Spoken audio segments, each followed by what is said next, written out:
এখন তারা প্ল্যান করতেছে যে আবু বকর বাকেলানি তো জীবনে আমার কুর্নিশ করবে না, এটা তো আমার জন্য অপমান হয়ে যাবে, কি করা যায় কি করা যায়। তো রাজার এক বড় উজির সে প্ল্যান করলো, একটা কাজ করেন, রাজ দরবারে তাকে যখন ঢোকানো হবে তার জন্য একটা স্পেশাল গেট বানানো হবে, দরজাটা ফুল হবে না, হাফ হবে, অর্ধেক। তো অর্ধেক দরজা দিয়ে যখন সে ঢুকবে, সে তো বাধ্য মাথা নিচু করে ঢুকতে হবে, তাহলে রুকো হয়ে গেল, কুর্নিশ আপনাদের দেওয়া হয়ে গেল। বলে এই তো চমৎকার বুদ্ধি, ঠিক আছে একটা ছোট্ট দরজা বানাও। তো বানাইছে। উনি যখন কনস্টান্টিনোপলে পৌঁছলেন, অনেকে নিয়ে আসালো রাজদরবার, বলতেছে এটা দিয়ে ঢুকতে হবে আমাদের, সবাই ঢুকেন। তো সবাই এরকম মাথা নিচু নিচু করে ঢুকছে। উনি দেখেই বুঝছে এটা তো কৌশল করছে আমার সাথে। তো উনি মাথা নিচু করছেন, কিন্তু এমনি না, উল্টা উল্টা হয়ে উনি মাথাটা পিছনে দিয়ে,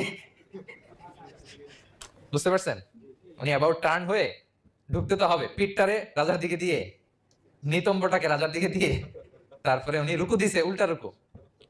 তো এক হিসেবে কুর্নিশ মানে, বরং আরো রাজাকে কি হয়েছে, ইনসাল্ট করা হয়েছে। রাজা তো রেগে মেগে আগুন, সবাই রাজা বলছে জানতাম ও এরকম কিছু একটা করবে। মানে এমন ভাবে উনি বুদ্ধি বের করে ওনাকে ওনার সাথে আর পারা যায়। কেন ওনার কথা আনলাম এই জন্য, সেখানে যেও উনি পুরো রাজ দরবারকে তাক লাগিয়ে দিলেন এইভাবে। উনি দেখেন যে কনস্টান্টিনোপলের রোমান এম্পায়ারের পাশে পোপ বসা, পোপ চিনেন তো, মানে তৎকালীন খ্রিস্টান সবচেয়ে বড় পাদ্রী। তিনি যে বলতেছে কাইফা হালুক ইয়া কাহানাতুল মা'বাদ ও কাইফাল আহল ও কাইফাল আওলাদ, যে বলতেছে আরে সম্মানিত পোপ আপনি কেমন আছেন, আপনার বউ কেমন আছে, আপনার সন্তান কেমন আছে। এই কথা শুনে রাজা রেগে মেগে আগুন, এই আবু বকর বাকেলানি এত বড় সাহস, তুমি জানো না উনি পোপ, পোপদের বিয়ে করা নিষেধ, তারা এত পবিত্র, তাদের স্ত্রী হয় না, তাদের স্ত্রী হয় না, তাদের সন্তান হয় না, একজন পবিত্র সত্তার সন্তান থাকে কি করে, স্ত্রী থাকে কি করে, তারা আমাদের পোপ। তা আবু বকর আল বাকিলানি বলে, আপনাদের পোপের যদি স্ত্রী থাকলে ইজ্জত চলে যায়, সন্তান থাকলে সম্মান ক্ষুণ্ণ হয়, তাহলে আপনারা ঈসা আলাইহিস সালামকে আল্লাহর সন্তান কি করে বানান, ম্যারিকে আল্লাহর স্ত্রী কি করে বানান। সুবহানাল্লাহ বিহামদিহি। আল্লাহর সাথে আপনারা বউ সেট করতে পারেন, আল্লাহর সন্তান সাব্যস্ত করতে পারেন, কিন্তু আপনার পোপকে জিজ্ঞেস করলাম আপনার স্ত্রী কেমন আছে, আপনার বউ কেমন আছে, আপনার রেগে মেগে আগুন। এই কথা শুনে ওই ওদিকে যারা আছে সব শাহাদা পড়ে মুসলমান হয়ে গেছে। এরকম অনেক লোক ওনার বুদ্ধিমত্তা দেখে শাহাদা পড়ে পড়ে মুসলমান হয়ে গিয়েছে। ইমাম আবু বকর আল বাকিল্লানি একজন বড়, অনেক বড় একজন দার্শনিক ছিলেন এবং তর্কবাগীশ ছিলেন, ইরাকের। নাম শুনেছেন কেউ? আবু বকর আল বাকিল্লানি। তো উনি কারোর সাথে তর্ক লাগলে উনি খ্রিস্ট ধর্মের কত লোককে যে শাহাদা পড়াইছেন ওনার এই যৌক্তিক আলোচনা দিয়ে, তর্ক দিয়ে। সুবহানাল্লাহ। এক খ্রিস্টান পাদ্রী ওনারে প্রশ্ন করলো, তোমরা মুসলমানরা খুব রেসিস্ট।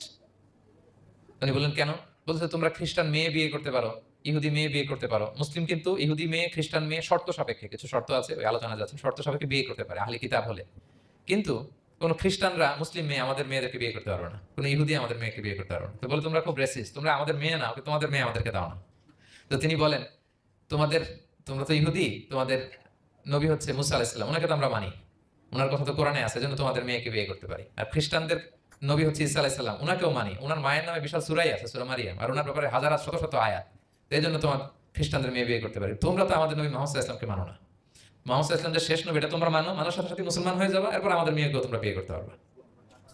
তো এভাবে উনি এমন ভাবে উত্তর দিতেন, বুহিতাল্লাযী কাফার, একেবারে লাজবাব হয়ে যেত। তো ওনার নাম যখন ছড়ালো, ইরাকের মুসলিম বাদশাহ ওনাকে কনস্টান্টিনোপলে পাঠাবেন, যেখানে রোমান এম্পায়ার। তো রোমান এম্পায়ার এরাও খুব প্রস্তুতি নিয়ে আসে যে আবু বকর আল বাকেলানিকে ডিল করা অনেক কঠিন, সে আসতেছে, তার সাথে কিভাবে কি করা যায়।